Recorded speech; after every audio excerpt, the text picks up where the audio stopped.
10 tanda-tanda kiamat besar yang disebutkan oleh Nabi SAW.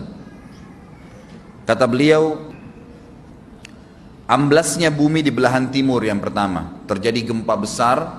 Sebagian ulama hadis mengatakan bagian Asia, di mana Allahu alam. Tapi ini tanda-tanda kiamat besar akan terjadi nanti.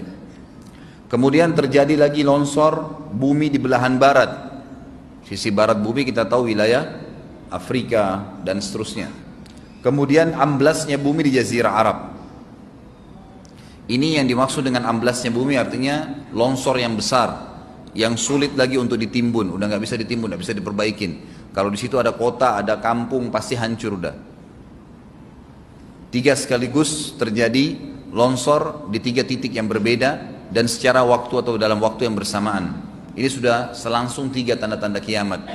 Jadi pada saat terjadi di timur itu tanda-tanda kiamat besar 1. Terjadi di barat, tanda-tanda kiamat besar 2. Terjadi di Jazirah Arab, tanda-tanda kiamat besar 3. Kemudian di dalam hadis ini disebutkan secara beracak. Nanti sebentar setelah saya terjemahkan hadis ini saya akan sebutkan urutannya. Lalu kata Nabi SAW, kabut yang menutupi bumi ini. Kemudian ada Dajjal. Jadi kabut itu dihitung dalam hadis ini yang keempat. Dajjal yang kelima. Kemudian yang keenam binatang melata. Nanti akan saya jelaskan juga apa yang dimaksud dengan binatang melata. Yang ketujuh keluarnya Ya'juj Ma'juj. Ini juga akan kita jelaskan nanti. Kemudian yang kedelapan matahari terbit dari tempat terbenamnya. Yang kesembilan keluarnya api dari perut kota Aden yang menghalau manusia. Sulit, manusia tidak bisa melalui Jazirah Arab. Kemudian yang ke-10 turunnya Isa putra Maryam. Turunnya Isa putra Maryam. Tentu saya katakan tadi hadis ini disebutkan dan disepakati oleh para ulama sifatnya teracak. Karena cukup banyak dalil-dalil yang lain yang mengurut kejadian ini. Urutan yang pertama dari 10 ini adalah keluarnya Dajjal. Ini urutan pertama. Dajjal, jemaah sekalian, adalah diambil dari kata-kata Dajjalah yang berarti kekacauan. Ciri-ciri Dajjal disebutkan dalam banyak hadis yang sahih adalah mata kanannya yang paling pertama rusak seperti anggur kering. Kata Nabi SAW dalam hadis sahih, ketahuilah Dajjal buta mata kanannya dan Tuhan kalian tidak buta. Karena dia akan mengaku sebagai Tuhan. Kemudian dia orangnya memiliki kulit yang kehitam-hitaman. Serta memiliki dahi yang lebar. Setiap orang beriman bisa membaca di dahinya tertulis 3 huruf. Kafara. Semua orang yang ngerti tulisan Arab, tidak ngerti tulisan Arab akan bisa tahu dan baca itu. Kafara, kufur. Rambutnya keriting dan orangnya tinggi besar. Kata Nabi SAW, kalau kalian dengar Dajjal keluar di satu lokasi, maka menghindarlah. Walaupun kalian harus lari ke gunung, dia akan keluar membuat kerusakan selama 40 hari. Kata Nabi SAW, 40 hari itu sehari seperti setahun, sehari lagi yang kedua seperti sebulan, hari yang ketiga seperti sepekan, dan sisa harinya seperti hari kalian.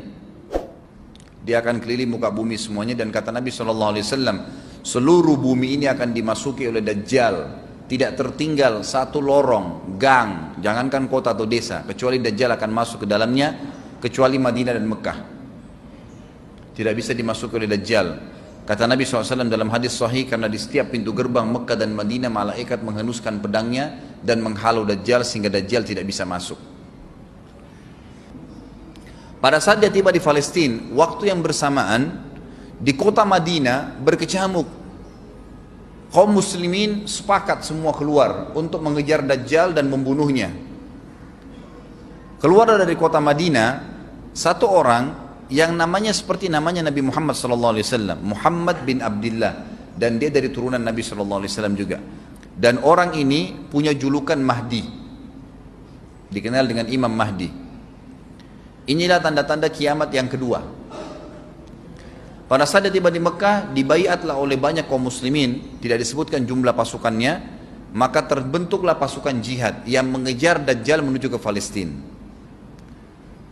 Lalu keluar tanda-tanda kiamat 3, langsung berentetan semua. Tanda-tanda kiamat besar yang ketiga adalah pada saat pasukan Imam Mahdi dengan pasukan jihad itu tiba di Darul Baydha namanya. Hadis menyebutkan di menara itulah, di masjid itulah Imam Mahdi mampir sholat asar bersama pasukannya. Dikatakan Isa alaihissalam akan turun sambil memegang kedua sayapnya malaikat, dan dari rambutnya yang basah meneteskan air. Maka dia pun turun, lalu kemudian dia masuk, dan orang-orang pada saat itu mengenalnya kalau dia adalah Isa, dan mereka sudah tahu ini masanya keluarnya Dajjal, ini Mahdi sudah ada, mereka tahu akan turun Isa, sudah ada informasi seperti saya sampaikan ke Bapak Ibu sekarang. Itu mungkin muslimin di zaman itu sudah tahu semua. Sholatlah mereka, kemudian mereka menuju ke Palestina. Ringkas cerita adalah Nabi Isa alaihissalam akhirnya tiba dengan pasukan mujahidin di depan pintu gerbang Babulut. Dajjal mengatakan, bukakan pintu gerbang, mereka tidak akan mampu melawan kita karena pasukannya mereka banyak memang. Maka Dajjal dengan sombongnya menunggu di depan pintu gerbang. Pada saat dibuka, Dajjal kaget melihat ada Isa alaihissalam. Dan pada saat itu kata Nabi SAW, Dajjal faham kalau sudah tiba ajalnya.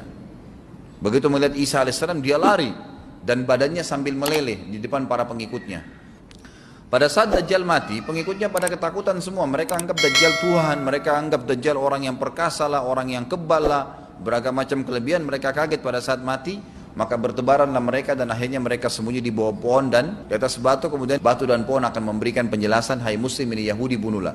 Maka dibunuhlah pada saat itu mereka. Lalu Nabi Isa alaihissalam memimpin di muka bumi, dan kata Nabi SAW, pada saat itu Islam, agama Islam yang dibawa oleh Nabi SAW akan masuk ke semua rumah di muka bumi, gak tersisa. Satu dunia ini semuanya Islam. Hadis sahih. Maka Nabi Isa alaihissalam memimpin pada saat itu, disebutkan dalam hadis 40 tahun dengan ketenangan, menerapkan hukum Islam. Semuanya beriman kepada Allah subhanahu wa ta'ala dan menjadi muslim. Setelah itu keluar tanda-tanda hari kiamat besar yang keempat, yaitu keluarnya Ya'juj dan Ma'juj. Nabi SAW sebutkan ciri-ciri mereka. Mata mereka sobekannya kecil sehingga mata mereka kelihatan seperti sipit, tapi bola matanya besar. Mereka memiliki rambut yang keriting dan mereka memiliki poster yang umumnya seperti poster manusia. Ada hadis yang berbunyi mereka akan mendatangi sebuah sungai, kalau tidak salah namanya sungai Tibria, airnya banyak mengalir. Kata Nabi SAW, mereka semua minum air sungai itu, dan yang terakhir dari mereka datang sudah nggak dapat air. Artinya air sungainya habis diminum. Bayangin berapa banyak jumlahnya tuh. Pada saat itu Nabi SAW mengatakan, Allah berfirman kepada Isa, berkata, wahai Isa, aku akan mengeluarkan hamba-hambaku yang tidak ada seorang pun dari kalian bisa mengalahkannya, termasuk Isa alaihissalam, nggak bisa mengalahkan. Maka selamatkanlah dirimu bersama dengan pengikut-pengikutmu ke gunung Tur namanya. Jadi memang Ya'juj ini ciri khasnya, kata Nabi SAW, mereka memakan apa saja. Jadi bukan seperti manusia normalnya. Mereka membunuh semua yang bukan seperti mereka. Sampai-sampai kata Nabi SAW tidak ada yang bisa mengalahkan mereka, dan jumlah mereka sangat banyak. Salah seorang di antara mereka tahu dia akan mati kalau sudah punya 1000 anak. Kata Nabi SAW dalam hadis Bukhari, kecelakaanlah bagi orang-orang yang ada di Jazirah Arab.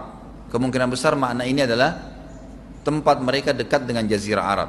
Kata Nabi SAW, kecelakaan bagi orang-orang yang Jazirah Arab karena telah terbuka dari lubangnya Ya'juj Ma'juj sebesar ini. Udah kasih isyarat dengan jari ibu jari sama jari tengahnya. Artinya mereka sudah bisa melihat keluar. Pada saat mereka keluar, maka mereka akan mulai membuat kerusakan. Kata Nabi SAW di dalam hadis sahih riwayat Imam Bukhari, bahwasanya Ya'juj Ma'juj akan membunuh siapapun yang mereka temui. Bahkan pada saat mereka sudah merasa menguasai bumi, mereka melepaskan anak-anak panah mereka ke langit, lalu Allah menurunkan anak-anak panah mereka sebagai fitnah dipenuhi dengan darah. Maka mereka berkata, kami telah membunuh semua yang ada di bumi dan semua yang ada di langit. Kata Nabi SAW, Allah lalu mengizinkan Isa untuk berdoa kepada Allah agar memusnahkan mereka.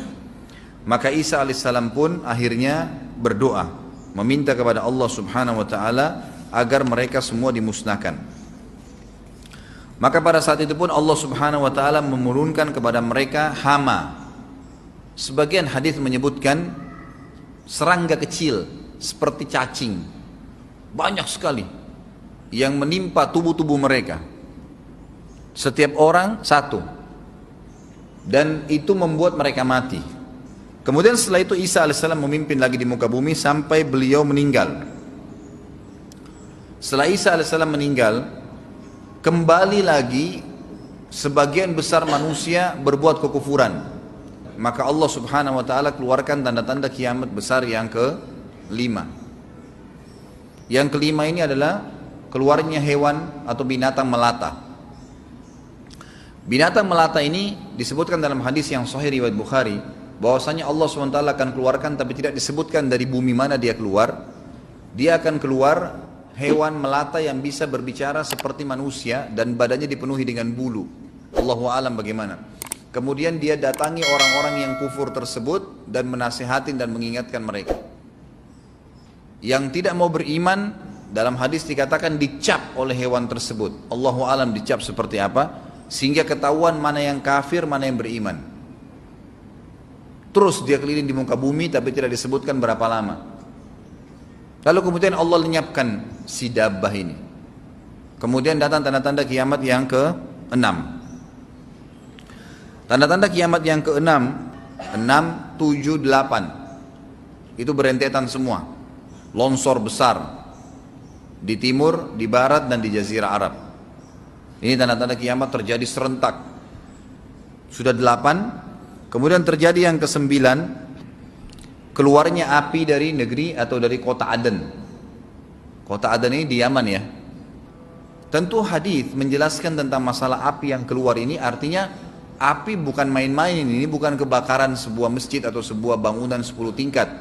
Api ini bisa menghalau manusia untuk jalan karena panasnya. Sebagian riwayat menjelaskan api tersebut akan berdiri seperti gunung yang besar dan dari seluruh pelosok dunia bisa kelihatan. Kita bisa bayangkan bagaimana itu. Yang akhirnya akan menggiring atau menghalangi orang-orang untuk jalan, susah. Sebagian ulama hadis mengatakan mereka nggak bisa jalan, tidak bisa ada penerbangan, tidak bisa ada orang jalan karena panasnya bumi ini dari api tersebut. Dan itu memang kemungkinan besar akan keluar satu waktu, Allahu a'lam kapan. Dan yang terakhir, tanda-tanda kiamat sebelum ditiup sangkakala adalah terbitnya matahari dari tempat terbenamnya. Dan ini sudah terakhir sekali. Makanya kata Nabi SAW, taubat akan diterima sebelum matahari terbit dari tempat terbenamnya. Artinya selama yang lain itu masih ada, masih bisa taubat. Kalau sudah itu, sudah sulit. Ini tanda-tanda kiamat. Sebagian ulama memasukkan tanda-tanda hari kiamat kecil, ada yang masukkan tanda-tanda kiamat besar. Ada dua hal. Yang pertama itu adalah keluarnya Dzu Suwakatain. Ada orang dari negeri Habasyah dikenal dengan Dzu Suwaka. Dzu Suwaka ini sak artinya betis. Diberikan julukan Dzu Suwaka karena betisnya sangat kecil. Orang ini, Bapak Ibu sekalian, kata Nabi SAW akan menghancurkan Ka'bah. Dan kata para ulama pada saat itu memang manusia sudah sunyi, nggak ada lagi yang datangin Ka'bah. Orang-orang sudah lalai gitu kan. Keluarlah orang ini. Makanya sebagian ulama masukkan dia tanda-tanda kiamat sebelum terbitnya matahari dari tempat terbenam. Ditambahkan ini yang ke-11 atau ini yang ke-10, terbitnya nanti kiamat yang ke-11. Kata Nabi SAW, dia akan mencabut batu-batu Ka'bah satu persatu sampai rata dengan tanah. Dan saya sedang dilihatkan oleh Allah sekarang bagaimana pada saat dia mencabut batu itu. Hadis sahih riwayat Bukhari Muslim. Yang terakhir, yang kedua, yang berhubungan juga dengan tanda-tanda kiamat, ada yang memasukkan kiamat kecil, tapi ini lebih dekat dengan kiamat besar. Orang yang terakhir meninggal itu adalah orang dari asli suku Madinah yang sedang mengembala kambing. Kata Nabi SAW, orang yang terakhir meninggal dari kalian kalangan manusia, semua orang sudah mati tinggal dia sendiri, tapi dia nggak tahu. Dia lagi mengembala kambing, kemudian dia masuk dengan gembalanya ke kota Madinah, ditemukan semuanya tidak ada kehidupan, nggak ada orang, nggak ada binatang, nggak ada apa-apa, tinggal dia sendiri. Pada saat dia meletakkan telapak kakinya di kota Madinah, maka pada saat itu dia meninggal. Dan inilah manusia terakhir meninggal sebelum ditiup sangkakala terakhir. Allahu a'lam.